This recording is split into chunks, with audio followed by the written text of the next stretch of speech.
Welcome to a new Tech Solutions video. Today I will teach you how to make organization chart in PowerPoint. So if you want to learn how to do this, stay until the end of the video where I will show you how. The first thing we should do is open a PowerPoint document. Then we will click on the Insert tab and then on the Shapes option.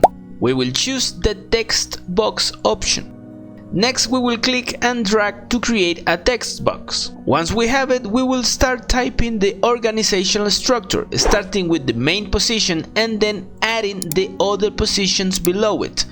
Whenever we add a new position below an existing one, we will press the Tab key the corresponding number of times.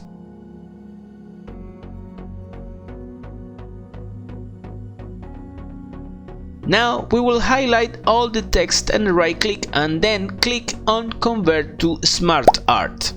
Finally, we just need to choose the organization chart that we liked the best. And that's it. I hope this tutorial has been helpful. If so, subscribe and give us a like. I will see you in a next Tech Solutions video.